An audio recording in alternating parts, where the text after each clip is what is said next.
Ulloa Tapia. Él es politólogo, comunicador ecuatoriano, doctor en Ciencias Políticas por la Flaxo Ecuador, magíster en Ciencias Internacionales por la Universidad Central y parte del Observatorio de la Política Fiscal. Doctor Ulloa, muy buenos días, gracias por estar esta mañana con nosotros. Pues sería importante iniciar este diálogo con usted, conociendo algunos detalles de la elaboración de este documento, de estos acuerdos mínimos para sacar adelante al país, pues de dónde nace esta iniciativa y un poco cuál ha sido la metodología de trabajo para poder llegar a estas conclusiones y tener ya este documento al servicio de la ciudadanía. Le damos la bienvenida.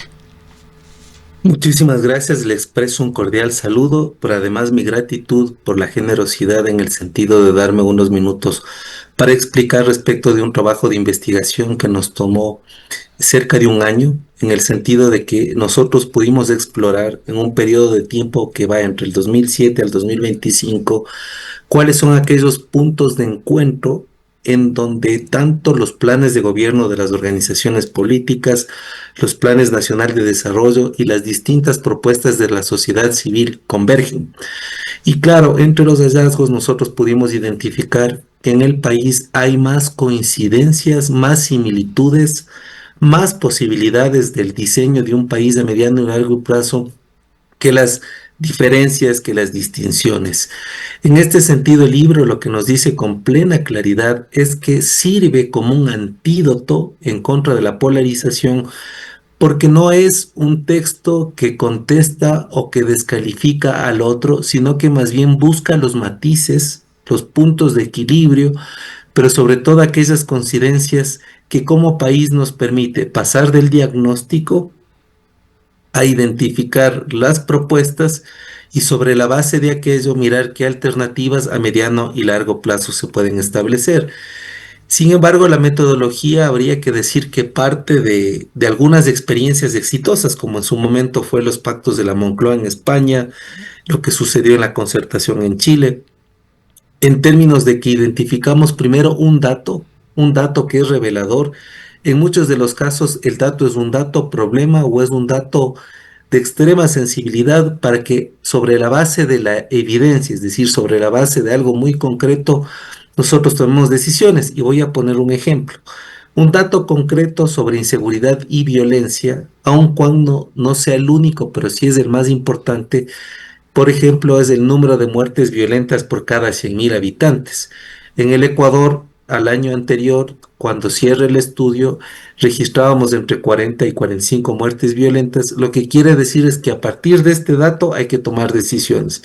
Por ejemplo, en el caso de las inequidades territoriales, nosotros identificamos que la pobreza rural es 3 veces mayor que la urbana, lo que quiere decir que ahí hay que intervenir de manera directa, concreta, con un plan bastante sostenido para que no exista estos ecuadores, estos varios países dentro del país. En el caso de la seguridad social, por ejemplo, hay un dato que es escalofriante y es el aproximado a 28.000 millones de dólares que el Estado adeuda al Instituto Ecuatoriano de Seguridad Social, deuda que se arrastra desde el año 2012, por cierto. En el caso de desnutrición crónica infantil, el dato es no solo revelador, sino que también nos ubica en una realidad muy compleja cuando 2 de cada 10 niños están en condición de desnutrición crónica infantil. En el caso de educación, que por cierto abordamos educación inicial, bachillerato, educación superior, sin embargo, el dato duro es que cerca de 450.000 niños y jóvenes entre 3 y 17 años no asistieron a ningún plantel educativo en lo que va entre el 2024 y el 2025. Y por ejemplo, datos como la energía eléctrica, sabemos que el Ecuador atraviesa un serio problema ya de hace varios años, que si no incorporamos, por ejemplo, 5.000 megavatios del Sistema Nacional de Electricidad, siempre estaremos en estas dificultades, en estos sustos de cómo resolver.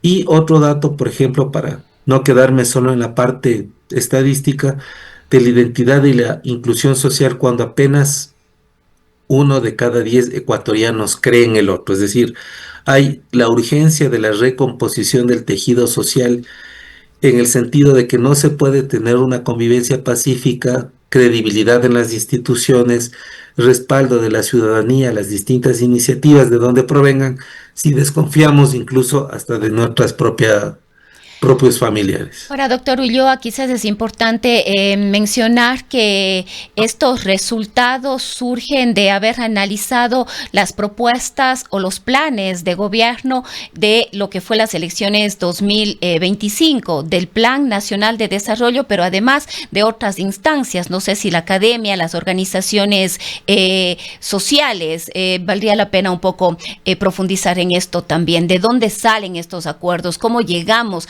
a estas preocupaciones comunes que tenemos como país?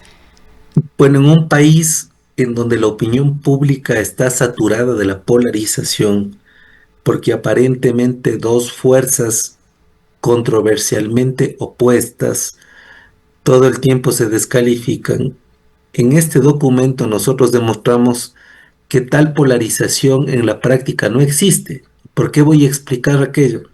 Porque cuando nosotros analizamos las propuestas de los planes de gobierno de las fuerzas políticas que quedaron en los 4 primeros lugares en la anterior elección, nos dimos cuenta que hay más similitudes que diferencias. Entonces la pregunta es por qué en la opinión pública se genera una imagen de oposición irascible, a veces incomprensible, cuando lo que ellos nos proponen como requisito para correr en las elecciones de sus planes de gobierno es bastante similar.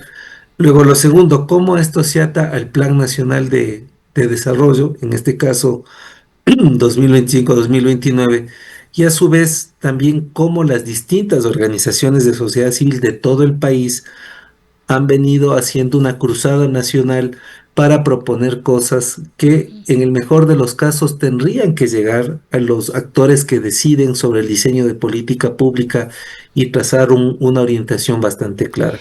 Ahora, doctor Este Ulloa, texto, Doctor Ulloa, quizás aquí hay algunas inquietudes, ¿no? Porque quizás todos coincidimos, por ejemplo, si tomamos como ejemplo una de las principales preocupaciones, según todas las encuestas de los ecuatorianos y las ecuatorianas, que es la inseguridad. Todos coincidimos en que hay que combatir la inseguridad y quizás ahí no hay una discrepancia entre la propuesta del sector de la derecha, llamémosle así, si pensamos en Acción Democrática Nacional, y la propuesta de la Revolución Ciudadana, quizás centro izquierda o quizás alineada hacia el progresismo. No obstante, donde encontramos las discrepancias es en el cómo lo vamos a hacer. Por poner un ejemplo, simplemente, ¿no? Quizás una propuesta va dirigida a que los militares estén en las calles, mientras que la otra es no, porque hay riesgos de vulneraciones a los derechos humanos. De igual manera, con la dotación de servicios básicos y públicos, de igual manera con la salud, de igual manera con la educación. Es decir, todos tenemos sin duda alguna las mismas preocupaciones, pero el camino para superar esas preocupaciones es lo que nos puede llevar a las discrepancias.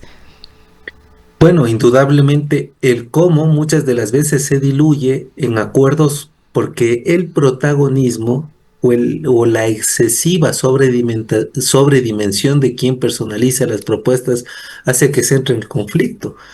Yo creo que una dosis fuerte de generosidad, de voluntad política, pero sobre todo de remar en la misma dirección nos sacaría de esto. Pero a ver, ¿cuáles son las coincidencias? Y esto me parece importante. Si en el Ecuador, en temas de lucha contra la inseguridad, no se ataca de manera contundente a la economía criminal, es decir, si no se afecta el bolsillo del crimen internacional organizado, que en contubernio con las bandas de delincuencia común operan en el país, simplemente no va a suceder nada. Porque si bien hay un predominio, por ejemplo, de una perspectiva securitista, donde se cree que solo a partir de la fuerza se resuelve el problema, o la otra dimensión, que a través de reformas al Código Orgánico Integral Penal, en términos de incluir delitos o de incrementar penas, resuelve, no ha sucedido nada, es decir, ni con la una ni con la otra la situación se ha resuelto, más bien incluso territorios que antes eran considerados en extremo pacíficos ahora están inundados por la delincuencia en sus diversas expresiones. Entonces hay que atacar la economía criminal. ¿De qué manera? Fortalecer todo lo que tiene que ver con la extinción de dominio. Se tiene que mirar con mucho detalle delitos como el lavado de activos, como el testaferrismo, como el tráfico de influencias, como la corrupción a través de ciertas contrataciones hace que el narco penetre en las instituciones del Estado, y creo que ahí no hay divergencia, es la otra. Creo que a la inseguridad no solo se le combate de manera reactiva, táctica, sino estratégica y preventiva. Lo que quiere decir que hay que atacar, por ejemplo, aquellas expresiones de reclutamiento de adolescentes y jóvenes en el sentido de reforzar algunos aspectos estructurales que tienen que ver con la educación. Es decir, ahí todos coinciden.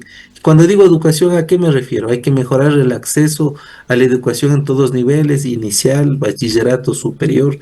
Hay que complementar la educación con actividades de deporte, de cultura, de arte, porque cuando los adolescentes y jóvenes tienen demasiado tiempo, no ocupan su tiempo, indudablemente van a ser más bien reclutados para cosas que transgreden la ley y además que alteran la convivencia armónica. Entonces hay un tema preventivo.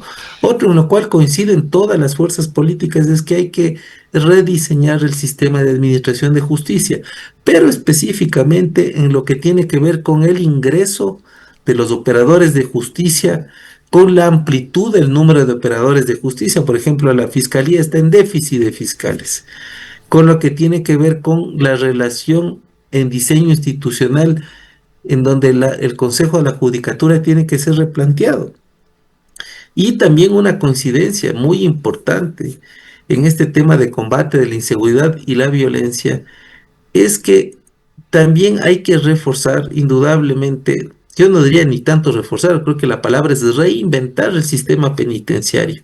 Si bien ha habido un esfuerzo en este gobierno en una nueva infraestructura en el sentido de de cárceles de máxima seguridad, pero no hay rehabilitación social, no hay una clara división de presos de alta peligrosidad con los otros, no hay condiciones en términos de que incluso haya una reinvención del tiempo que tienen los privados de libertad, como en otros países trabajan, estudian, incluso dentro del mismo campus penitenciario se tiene fincas, se tiene trabajos que luego incluso se exponen y se venden. Entonces, yo creo que estas coincidencias nos permiten de manera bastante sensata sentarnos a la mesa. Pero indudablemente también lo que decimos en este libro que se llama Los 12 retos de Ecuador, es que si no existe unas reglas del juego claras anterior a trazar la ruta hacia adelante, también es muy complejo. Ahora, doctor, esto plantea que podamos sentarnos en el marco de estas coincidencias a negociar acuerdos mínimos, y quizás aquí el objetivo, acuerdos mínimos a mediano y largo plazo, es decir, quien quiera que llegue al poder en todos sus niveles, ¿no? Desde el ejecutivo y el nivel central hasta el gobierno de territorio, avanzar en estos acuerdos. En un país como el nuestro, con serias dificultades en el ámbito de la democracia, de la institucionalidad, de la polarización, ¿usted considera que es posible? Yo considero que es posible y le voy a poner un ejemplo concreto. Desde el progresismo, como así se autodenomina, cuando tuvo la posibilidad de gobernar, que no es otra cosa que administrar temporalmente los recursos del Estado, se reconoció que no se hizo ni lo suficiente ni lo importante en cuanto a desnutrición crónica infantil. Sin embargo, ya vamos 3 gobiernos, el del gobierno del expresidente Moreno, el gobierno del expresidente Lazo y ahora este gobierno, en donde han puesto en primera prioridad el tema del combate a la desnutrición crónica infantil, y las otras fuerzas políticas contrarias entienden que no se puede dejar en indefensión a nuestros niños si 1 de cada 4 están en condiciones de desnutrición crónica infantil. Pero, por ejemplo, ahí, ¿cuál es la intervención que se tiene que hacer, que además es una visión en conjunto e integral? Tiene que ver mucho con la dotación de agua potable, alcantarillado, porque si no hay agua potable, si no hay acceso a agua, si no hay alcantarillado, ¿en qué condiciones de dignidad pueden vivir las madres y los niños? En segundo lugar, indudablemente tiene que haber una intervención del Ministerio de Salud, por ejemplo, en el tema de las vacunas y los controles que las madres, en muchos de los casos, lamentablemente madres adolescentes y jóvenes, tienen que hacerlo en el proceso de gestación, luego el neonato y lo que viene. Entonces interviene ahí servicios públicos, interviene Ministerio de Salud, luego educación. ¿Qué tienen que hacer los planteles educativos? Indudable hablar de las consecuencias del embarazo joven, hablar de lo que significa asumir estas responsabilidades, hacer un tema de valores, una campaña de concienciación, lo que significa, ¿no es cierto?, cómo se genera una estructura no adecuada cuando pasan estos procesos. Tiene que intervenir indudablemente también una esfera de bienestar social en términos de nutrición, como por ejemplo los desayunos escolares. O sea, no podemos tener la misma dieta que se ha tenido, pero también indudablemente tiene que ver mucho con el tema de cómo se genera hacia adelante un futuro para los niños cuando en el momento en que no hay una nutrición adecuada pierden capacidad cognitiva de reflexión, hay malnutrición. El momento de la competencia en el mercado laboral no es posible que un niño, por ejemplo, de la provincia de Bolívar, de la provincia de Santa Elena, de la provincia de Morona, Santiago, compitan con niños en donde todas estas cosas que yo he hablado son posibles.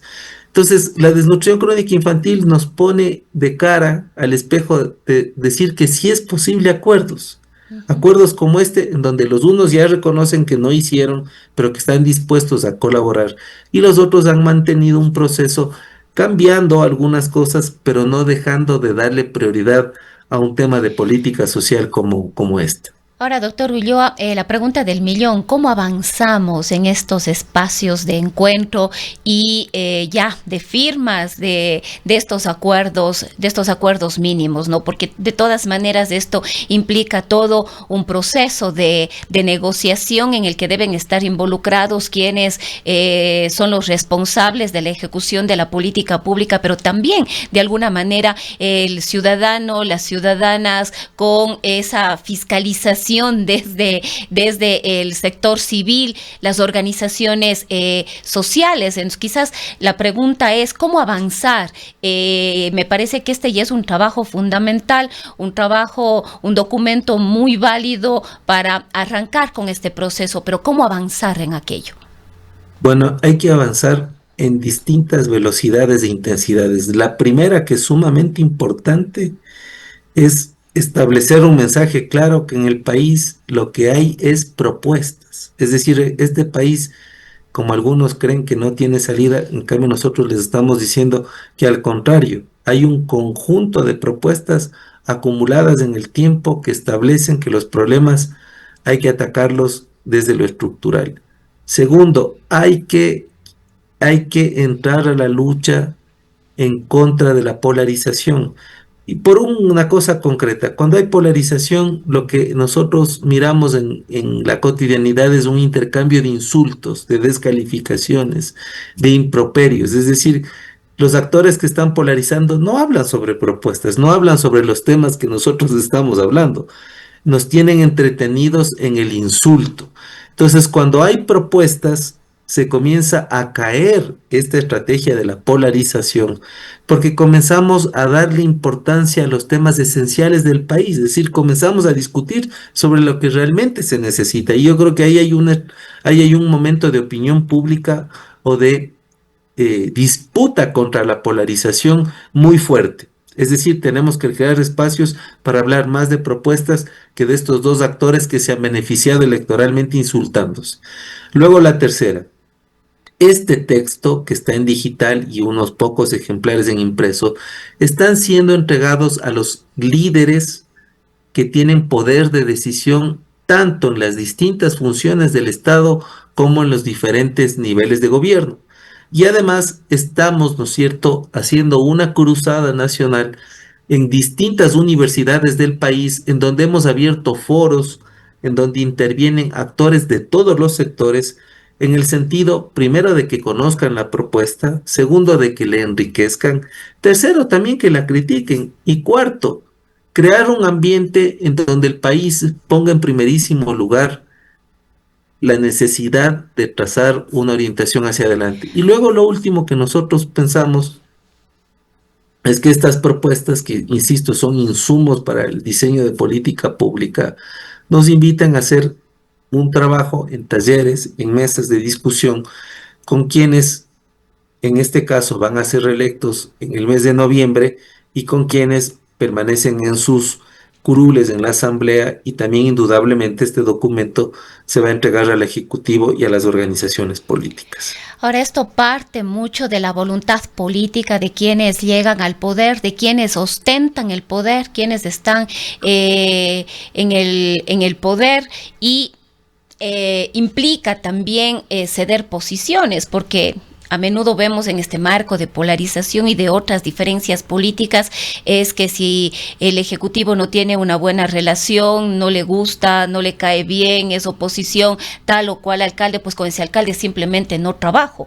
Y viene otro alcalde y probablemente con este otro alcalde o este otro prefecto, pues con este entonces sí trabajo, y por ahí abro canales de diálogo para ver cómo podemos hacer un trabajo más cercano, más colaborativo. Esto es muy complejo, lo hemos visto muy complejo aquí en el país. Esto implica ya apelar a esa posibilidad, a esa intención, a esa voluntad de hacerlo.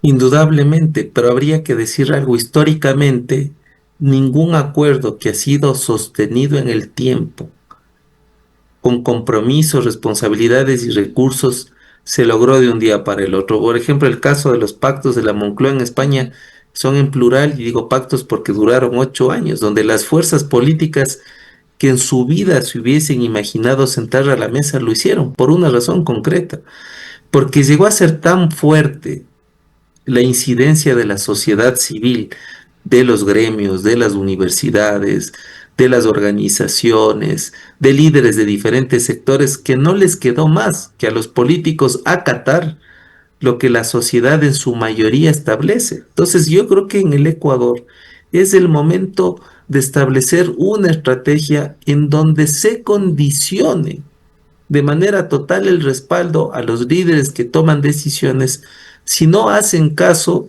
a lo que los ecuatorianos estamos advirtiendo, porque lamentablemente muchas personas, cuando pasan de la campaña a ocupar un cargo público, se olvidan completamente de lo que ofrecieron, del grupo de trabajo que establecieron y de los acuerdos con la ciudadanía. Entonces, estos acuerdos que se sucedieron exitosamente en España, en Chile, en Argentina, en su momento en Uruguay, fue porque la presión social fue tan eficiente que no les quedó más a los políticos que efectivamente escuchar la voz del pueblo. Y yo creo que hemos venido trabajando ya con varias organizaciones algunos años en diálogos nacionales, en pactos sociales, en la definición de acuerdos, que ahora yo creo que estamos en un momento de mayor insistencia. Vamos a hacer varias actividades de incidencia y poner este tema en primerísimo plano. Ahora, doctor Ulloa, es indiscutible que el involucramiento y la corresponsabilidad ciudadana deben estar ahí. La participación y la organización social es fundamental en el contexto de su última intervención en este diálogo. Ustedes están motivando una serie de espacios para debatir, para discutir, pero si alguien quiere acceder a este documento, ¿dónde lo puede encontrar? Si alguien quiere organizar un espacio para dialogar, debatir, discutir sobre estos posibles acuerdos mínimos, ¿cuál sería el camino? Mientras más se amplíe la discusión, el debate y la participación, como digo, ciudadana, que siempre considero que es fundamental, ¿cómo hacerlo? Bueno, es muy sencillo. Nosotros tenemos un sitio web que es 12retos.es. En este sitio 12retos.es, la ciudadanía puede acceder al texto, descargarlo de manera libre. Están todas las actividades que nosotros estamos desarrollando en el día a día, y hay también, ¿no es cierto?, un espacio para que la gente pueda opinar y pronunciarse.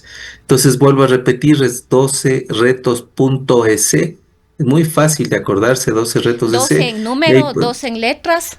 12 números, 12, Ujú. 12retos.es, y con eso se puede acceder a toda la información que nosotros desde este mes de julio la estamos exponiendo a la opinión pública para que sigamos sumando en esta cruzada, insisto, de definir acuerdos mínimos para un país que no dependa de las decisiones de los gobiernos de turno, sino más bien que exista políticas de Estado indistintamente del gobierno de turno que administre los recursos del Estado. Además, doctor Ulloa, estamos ya próximos a un nuevo proceso electoral. Estaremos eligiendo a quienes nos van a representar en las localidades, gobiernos seccionales a nivel parroquial, cantonal y provincial. Me parece que ya mañana se cierra la posibilidad de alianzas y con eso tendremos ya las candidaturas definitivas. Ha habido un acercamiento con los posibles candidatos, ha habido un llamado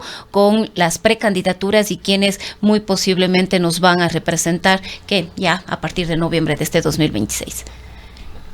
Sí, indudablemente tenemos que hacer un acercamiento mucho más amplio. Todavía no se define la papeleta cómo va a quedar.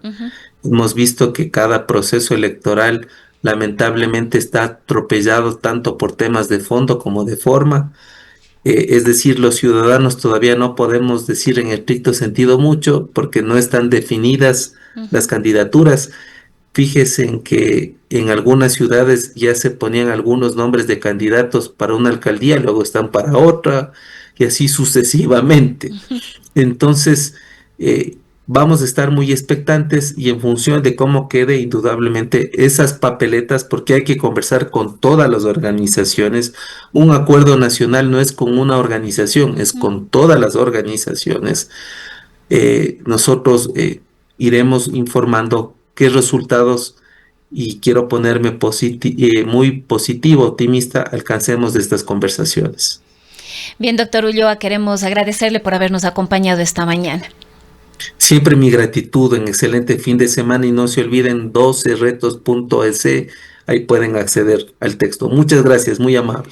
Muchísimas gracias, pues estamos a las órdenes. Hemos dialogado con el doctor César Ulloa Tapia, politólogo y comunicador ecuatoriano, doctor en ciencias sociales. Pues con él hablamos sobre la propuesta de 12 retos para afrontar las diferentes problemáticas del país. Son las 8:06 a.m.